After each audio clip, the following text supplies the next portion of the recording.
Hello, Jai Shri Mataji, dear brothers and sisters.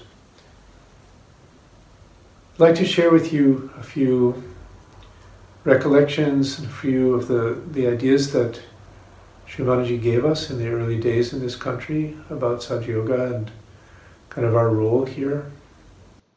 And the first one that I often think of is that Shri Mataji told us that the country, the USA, was founded on principles which are divine.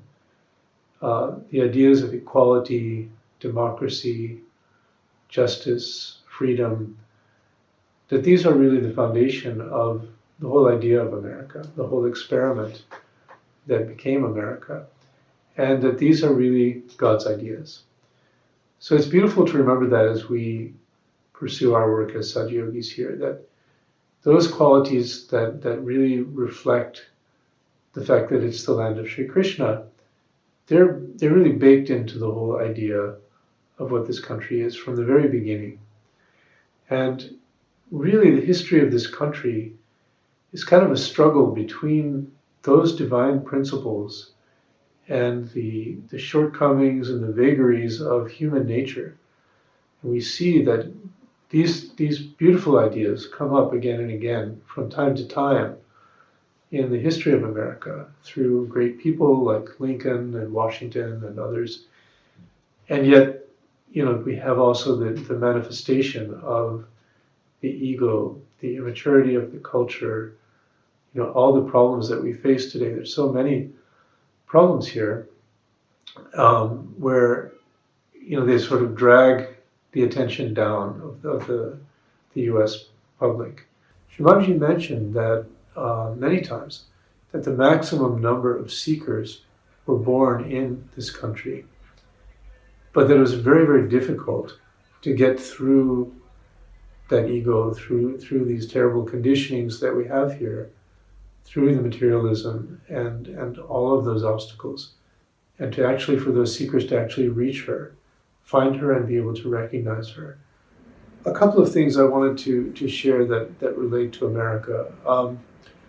Once a few of us were called into Shri Mataji's room in Cabela, and we were introduced as being from America. And Shri Mataji gave us a beautiful smile, a very welcoming and lovely greeting. And she summed up America in one sentence. She said, "America, the problem is materialism, and the solution is love." And this was a one sentence kind of rolling it all up into a quick statement. And she just moved on from there. Another time when a group of us were with Shri Mataji in an airport in America, Shri Mataji was looking around at all the people, and she turned to us and said, "Americans have never known love." So I always put these two incidents together in my mind, that materialism is the problem, the solution is love, and Americans have never known love. So that love is really not in our emotional vocabulary. We don't have an experience of it. And so it's very difficult for Americans to value that divine love, to receive it, to recognize it. So it really sort of poses the challenge for us in a way as Sahaja Yogis. Love is the solution. Americans don't know love, and we have to somehow bring her love to them and in a way that they can receive it. So that's, for me, that's sort of a way of looking at our challenge here as Sahaja Yogis. A couple of little incidents I just thought of mentioning, details really. I think it was 1994 when Shri Mataji came to Chicago to do a public program. And she, one of the things that happened was that the program was attended by a group of Hare Krishnas who had actually come to teach Shri Mataji and those of us who were there about Shri Krishna and the Bhagavad Gita, and to kind of show them that their way was the way to go. At the end of the program, when people were coming up on the stage to meet Shri Mataji, the leader of the Hare Krishna group came up on stage wearing his dhoti to explain the teachings of Sri Krishna to Shri Mataji and why what they were doing was the right thing. And in fact, Shri Mataji gave him a real schooling. First, she told him that it was impractical that he was wearing a dhoti in the cold Chicago weather, and that Sri Krishna would never ask him to do that. And then she proceeded to give a real exposition of the Bhagavad Gita. And this was something I really regret was not recorded, because it was really a complete discourse, an amazing discourse on the Bhagavad Gita, to set this fellow straight, but it was just a phenomenal thing to hear. Would have been, I think, a historic document if it were on video or on tape, but it doesn't exist. That same night, she stayed awake all night with Satyogis working on her with candles, because she said that Chicago had the most negativity of any place she had ever been, anywhere. And she said the negativity was coming from an attack on the center heart, from the negativity from the mafia in Chicago, and from the effects of credit card debt on the people who lived in Chicago. This was creating such an insecurity that people were really getting attacked by negativity. So I just found it amazing that she spent the whole night with Satyogis working on her just to clear that city. And she worked so hard to clear that city in the couple of days that she was there. And as she was flying away from the airplane, looking down over the city, she threw the Sudarshan chakra at the city for one last clearing before she left. So this was really just the love that Shri Mataji gave here. So I think it's getting a little long. I'll just summarize by saying that Shri Mataji laid out for us these beautiful divine principles and the potential of this country to really be the Vishuddhi, to function as the Vishuddhi of the Virata, to express Sri Krishna's presence here. And she also laid out for us the tremendous challenges and negativities of the country. And I think with that, she really spelled out what our job is here, what our challenge is here, to bring that love and to bring forth those divine principles and to help the people here who've really suffered under a lot of illusions and a lot of negativities to find her love and to kind of realize what America can be and is supposed to be. So thank you very much. I hope this wasn't too long, but I really appreciate the opportunity to share this with you. Lots of love. Jai Shri Mataji.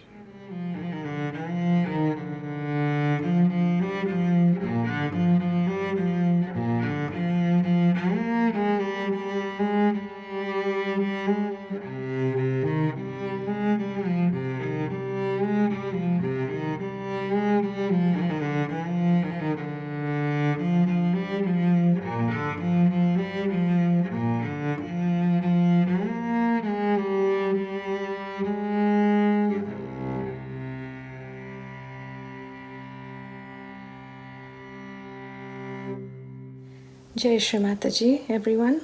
This is Madhuri Dunphy, and I wanted to share an experience with Shri Mataji in the year of 2008 in Kabela. I was fortunate enough to be in Kabela for several weeks, and at that time, as we know, Shri Mataji was not speaking as much, but on this particular day, she asked, "How is everyone in America?" And at that time, fortunately, the American yogis, along with Canadians and actually Mexico, we had prepared a book to offer at the upcoming International Puja in Kabela. So when she asked that, I felt it appropriate to offer the book then instead of waiting till the puja. And what transpired is what I would like to share, because it was extremely unexpected. Because Shri Mataji was giving a lot of time for this book, and it is titled Self-Realization in 2007 and Beyond, It looks kind of like that. Different collectives all over the country, actually Canada and Mexico too, offered their photographs and short write-ups on the different realization programs that they had been doing, and it was all compiled into this book. This is what I really want to emphasize on. We had made a map of the country, and these color-coded areas show the number of self-realizations in the local collectives. So for example, darker green was more than 1,500 self-realizations in that collective. So just to give an example, Texas had 1,020, California had 3,050, Florida had 1,500. So the shadings are according to the green shades are according to the number of realizations, and there's a little table on the side that says, the darker the green, the darkest green was over 1,500, and then 500 to 1,500 was a bit lighter shade of green and things like that. So Shri Mataji really loved this because in one shot she could read the numbers and the city and how many realizations were given in that year for basically entire country. And so she spent a lot of time reading it and was very, very happy about that there was so much work being done by all our brothers and sisters and yogis in America. And she continued to read through the book. There is, after that section, there is a whole section on all the national projects that were happening. She asked detailed questions about them. And then start the individual submissions of the local collective. When she saw the seekers that were getting realization, she was so pleased that it was a diverse group. And she commented about the white Americans, how she has to save them from themselves. And also she commented about the blacks in the seeker photos that people had submitted, that they actually we have to be saved from others before they can be saved from themselves. So there's a golden nugget of information there that for whites, they just have to save themselves, but for the blacks, they have to be saved from others before they can be saved from themselves. So there's a lot of information that she was giving, and I wish it was taped, but it was just impromptu, very spontaneous, and she gave us that much time to go over, so many aspects of what Sahaja Yoga in America is. Again, about diversity, there is a photo here. I think it was from Texas, where I hope I find it. There is a mariachi band getting realization, and she said, "Oh, Spanish-speaking people are very simple. They are easy to recognize her." With the other comment she made about the blacks was that they have a lot of rhythm because they connect to the soul, and that's why they have a lot of rhythm in their music and dancing. At the end of it, there's a prayer, a thank you prayer, and she actually read it aloud, which was very moving to hear.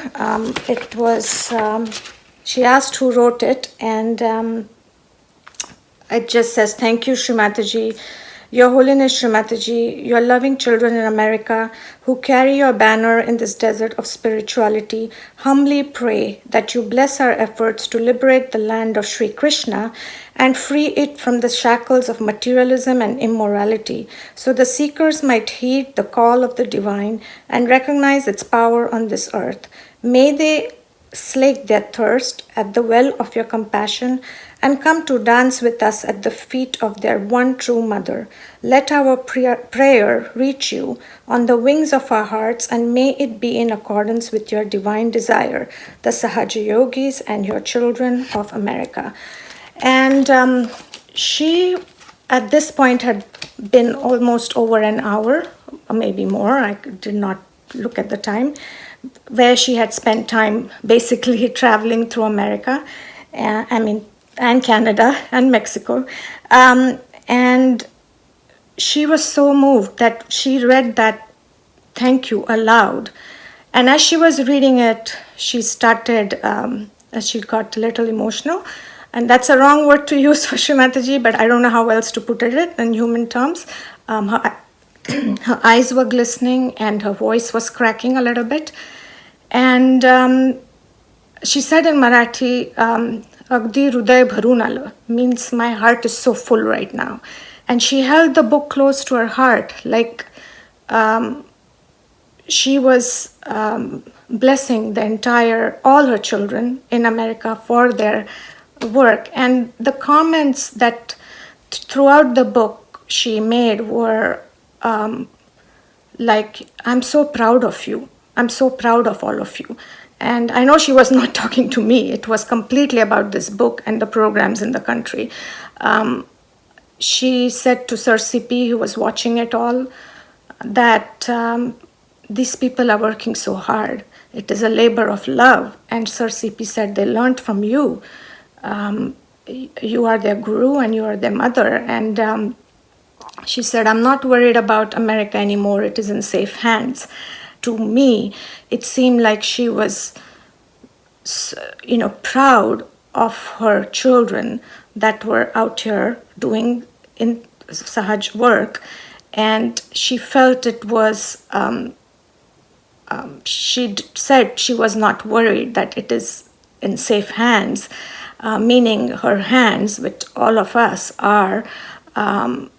She felt confident and was blessing us to continue her divine work and be grateful for all these blessings that she has showered always on all of us. Jai Shri Mataji.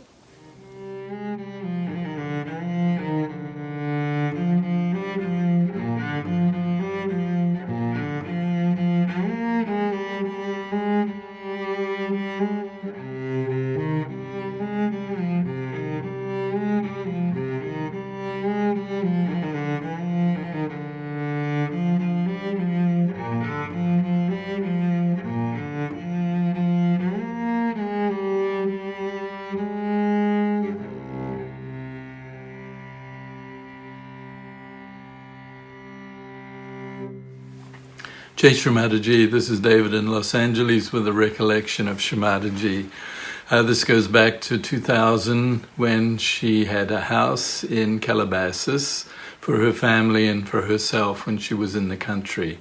This particular time of the year was Diwali, and she had gathered the country leaders together in the downstairs room, and they were going to work out which of the gifts each country would offer during the puja. She had traveled via Turkey on the way, and she had been to a bazaar where she bought a lot of these very beautiful and very intricate works of art made of silverware. And these were sitting in suitcases and cartons about the room. They were unpacking them, and it was soon discovered that some of them had been damaged in transportation. Shri Mataji consoled the leaders, said, don't worry, I'll have David fix them. So she called me and gave me the first of these pieces. By then I'd learned not to hesitate, but just to get straight into whatever she asked me to do. So I took it away, got out my toolbox, and proceeded to not know what to do. Before long, my conditionings rose up to the surface, and I heard, what do you think you're doing? You have no experience with silverware. And what these tools, the screwdriver and pliers and a hammer, these are not the tools for silverware. And then my ego would come to the fore and say, But I can do anything. I'm a Kiwi. We're renowned for our ingenuity. So I had this conflict going on, but I was getting nowhere. This went on for about 5 minutes, and then I heard Shri Mataji's voice next door. She was laughing with the leaders. I suddenly realized, gosh, they're waiting for me.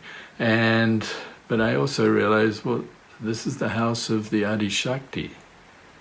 So it was then that a calmness descended upon me, and I felt, rather than heard, a voice saying to me, please allow me to do this. I had nothing to lose, so I said, please, Shri Mataji, show me how to do this. I don't know how to do this.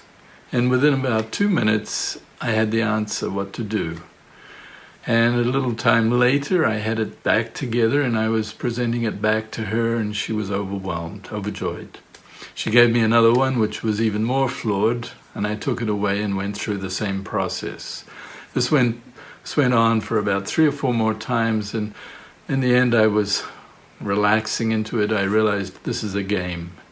And it was even exciting. How was she going to work it out this time? And what about this piece? So I came to realize that she was showing me how to surrender.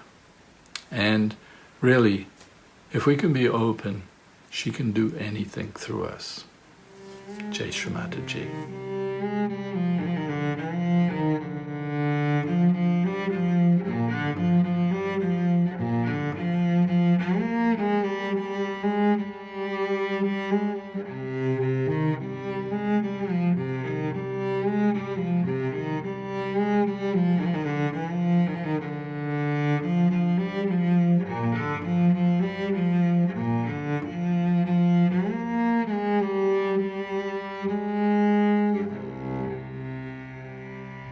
In the mid-1990s, when in the U.S., Shri Mataji was talking about America's tendency to help invest in other less developed countries, and how because of its material focus, these efforts often ended badly. She talked about the Bhopal disaster in India, where a Union Carbide chemical plant had a devastating toxic gas leak that killed many and injured over 500,000 people, and America never made proper reparations. She called it America's prashad and was not pleased with how it was handled. In 1996, a group of us on the West Coast decided to make a film for Krishna Puja. The purpose of the film was several-fold: to ask for forgiveness for America's handling of the Bhopal disaster, to depict the awakening of Arjuna and his remembrance of his heroic past, as Shri Mataji had said previously that Arjuna is in America but is lost. To request divine intervention in reaching and liberating the seekers in America with the help of an awakened Arjuna was the third goal of the film. We decided to call the film A Warrior Awakens, and the basic storyline featured a mild-mannered American attorney, Arthur Bowman, who decides to sue the American Chemical Corporation for its misdeeds and damages in India on behalf of the survivors. Throughout this process, he keeps having dreams about his past as Arjuna, but does not understand what they mean. As he is reaching the crux point of the case and not really making much headway due to the interference from a modern-day Duryodhana, he gets a clue as to the latter's duplicity and goes on to win the case and obtains much-needed funds for the survivors. After his victory, Arthur is in a taxi and hears a phone ringing. The driver turns around as Sri Krishna, in his full form, hands him the phone and says, "It is for you, Arjuna." Arthur then has a full vision of his past as Arjuna on the field of Kurukshetra and his warrior heritage. Towards the end of the film, with this new perspective, Arthur goes to a public program, gets his self-realization, and the film ends with a picture of him with Shri Mataji and her badge on his jacket, portending the things to come for America. We showed the film at Sri Krishna Puja in 1996, and at the end of the evening, And after it ended, that entertainment evening, Shri Mataji sat in silence, leaning forward in her chair in meditation for several minutes. She then said, "America is a very difficult place to be, and all of the leaders present should go and help them to reach the seekers there. We should go all out to help them." Fast forward several years after the last public program which Shri Mataji was to have on the West Coast at the Wiltern Theater in Los Angeles. And I was standing at the curbside at the front of the theater after the program with Shri Mataji. And after a period of silence, she looked at me with a twinkle in her eye and asked, "Are you satisfied?" I knew immediately what she was asking, as this was not about that night, but our plea for divine intervention expressed by the film those years before. I very quietly folded my hands and said, "Yes, Shri Mataji, we are eternally grateful to you for all you have done for us in America these many years." Jai Shri Mataji.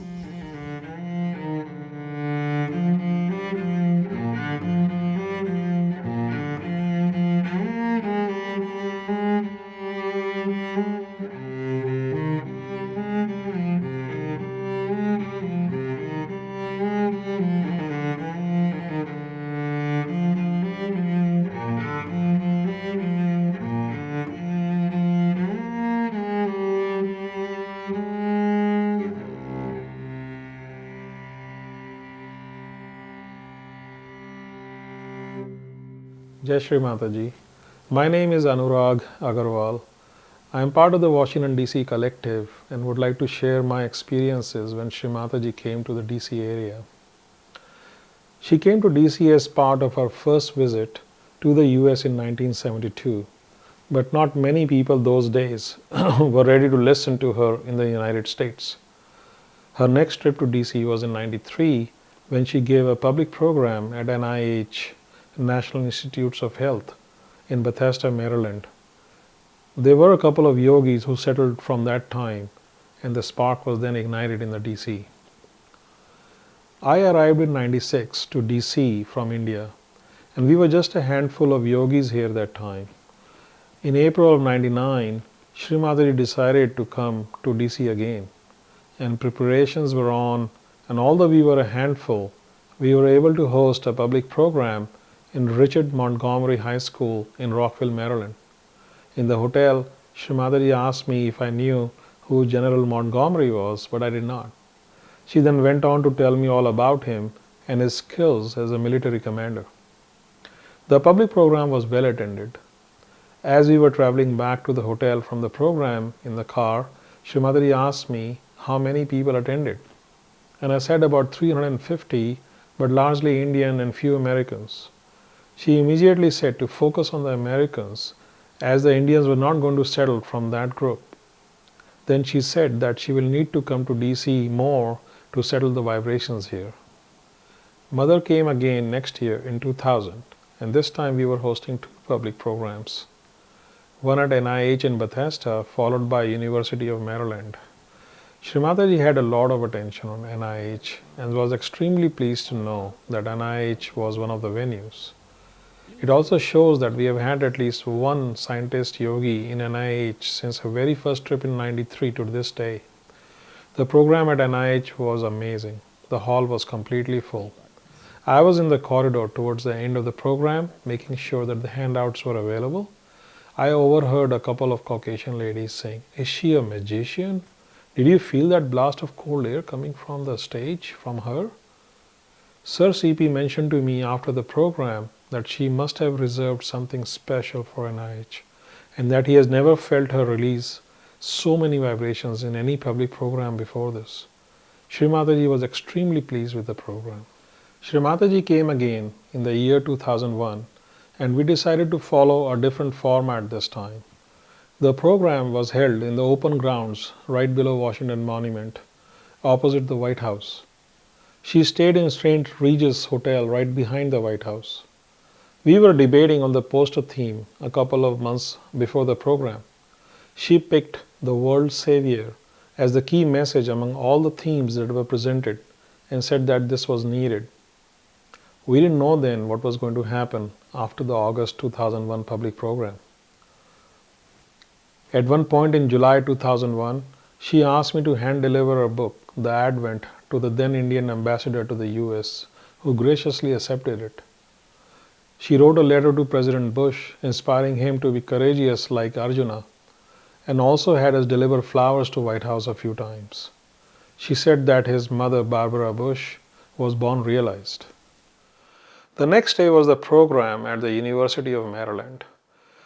And there were about 200 to 300 seekers in the audience, and Shri Mataji stayed late in the night, allowing everyone in the audience to come up to the stage. She talked to all the seekers one by one and worked individually on each one of them for a few hours. We were all just amazed at how hard she was working for our emancipation, for establishing DC on the path to spirituality. The next day was a sightseeing trip to downtown DC to see Lincoln Memorial. Shri Mataji took the USA flag and waved it all the way while seated in the wheelchair from the car to the memorial. She would look deeply from the top of the stairs towards the Capitol and the White House at times. She asked me to drive through downtown and wanted to know about all the buildings, what they represented. Some were museums and majority were various government departments. And at times I was at a loss to describe what the building was or what the structure was. And that time I realized that we must know about our surroundings, where we live, about the events in that place, so she can work through us. Her attention on DC had been so much that year that she even mentioned in puja talks in Kabbalah in 2000, and I think even in 1998, for yogis going to America to go through DC airport and instead of going through the standard New York airport. We also established our first ashram in 2000 and seeked her blessings, which she gave in abundance.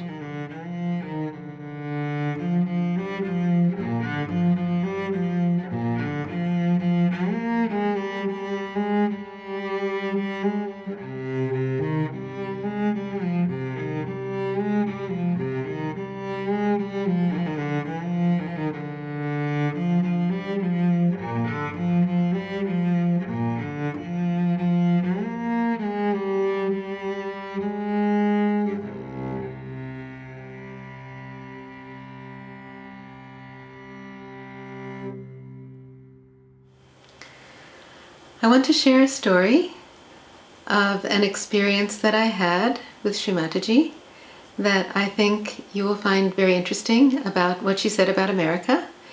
It's something that I'm still trying to figure out after 21 years. It began in June of 1999 when I had been practicing Sahaja Yoga for 15 years. I am American. I was born and raised here. And at that time, I was living in the New Jersey ashram and working from home. And Mr. Subramanian, who was a professor of Indian classical vocal, came to the ashram after Adi Shakti Puja in Kanajahari and was able to stay there for some time because he was supposed to be going on a tour of the US, but his tabla player broke his hand, so the tour was canceled, and so he landed on the doorstep of the New Jersey ashram and began to offer classes to the ashramites and people in the collective. So at first I was busy with my work. I thought, well, it's nice that he's offering, but I just don't have time. But after a little while I decided, okay, this is a nice opportunity. Let me take these lessons. And that's the first moral of the story, is that when the divine sends a beautiful opportunity our way, it's better not to pass it up. So every day I sat with Mr. Subramanian. We did group singing. He did private lessons with me very generously. And after a while he said, I have written a song that I have never performed before Shri Mataji, but I would like you to learn it and I would like you to perform it. So I was really taken aback by that and very honored. So I set about learning it. And maybe after about 3-4 weeks, I really had learned it. But he said, yes, now you can sing it like me, but I want you to sing it like you. So I continued singing, and I must have practiced that song at least 400 or 500 times. We were also practicing some other songs to perform at Krishna Puja in Kabela. So there was a lot of singing going on, but a lot of practicing. And that preparation, I would say, is the second thing that, in looking back on this story, I feel was extremely important. Although, for me, I'm not very confident about my musical ability, but I was eager to do this, very eager, and I really wanted to do it well. So I practiced and practiced and practiced until it was very much part of me. And so then it was about 6 weeks' time from the beginning of that period until Krishna Puja. Miraculously, Mr. Subramanian got a visa because as an Indian, outside of India, it was very difficult to get a Schengen visa, but he did. So he was able to be with us and perform on the stage with us. So then when it came time to perform, it was really an exhilarating experience, and I did write it down in my journal, and I want to read from my journal just to really capture what the feeling of it was. As Shri Mataji left the hangar Friday evening, she said, "Linda, I was amazed.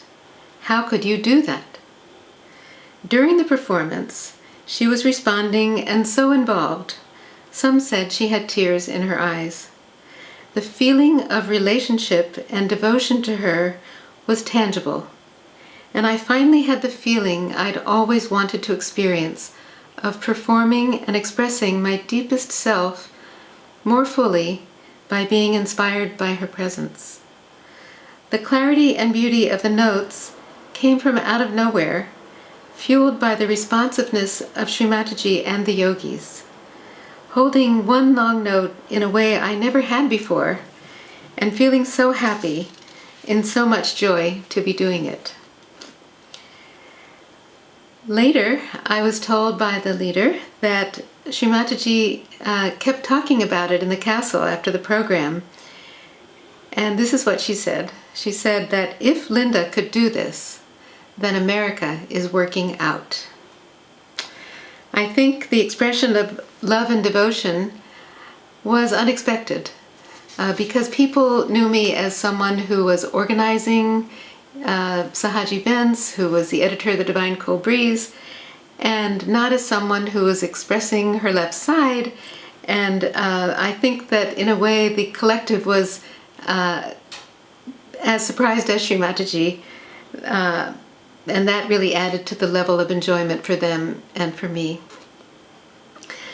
The next day at the puja, Shri Mataji gave me a gift of pearls, and she made a point of, in fact, these pearls, and she made a point of saying that she didn't exactly say this, but normally when she was giving gifts at pujas, it was for the people who had been organizing and preparing things for the puja. But she said to me when she gave me the pearl, she said, "This is for your singing." And then a day or two later, she said, she encouraged me to keep singing. So I took that to heart, and for the next year, Mr. Subramanian agreed that he would teach me a classical raga, one that he had prepared. So this was Bhopali, and during the course of the year he made a tape. This was before internet video, so we couldn't meet, but he sent me a tape, and I studied the tape, and I learned, and I practiced, and at the following year, Krishna Puja, I thought I might be crazy to do it, but I did perform this raga, and it went well. Shri Mataji was very pleased. I did make a mistake in the timing, and when I went to her feet after the performance, she said, "It's all about mathematics." So again, as she was leaving the hangar, she said, "How did you do that? I'm amazed."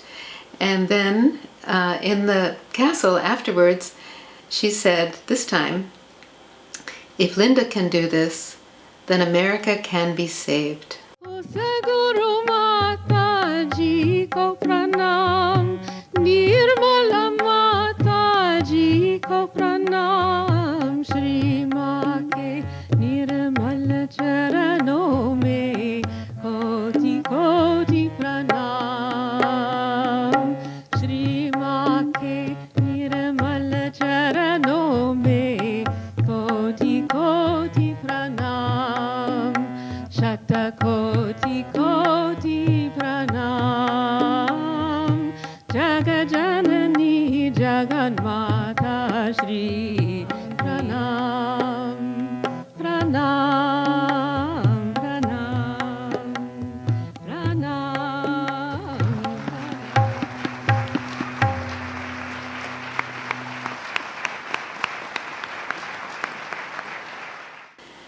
So in reflecting on this, there are some things that I think we can all learn from it, and one of them is that we all have some way to express our creativity, and if we can set about doing that with some discipline and realize the spiritual benefits of learning an expressive art, and when we do, whether it's singing, painting, speaking, any cooking, could be anything, when we express these loving vibrations, this dedication and this devotion into the ether, it really has an effect, I think. And if I can do it, you can do it. So let's all make an effort to do it and try this way to save America.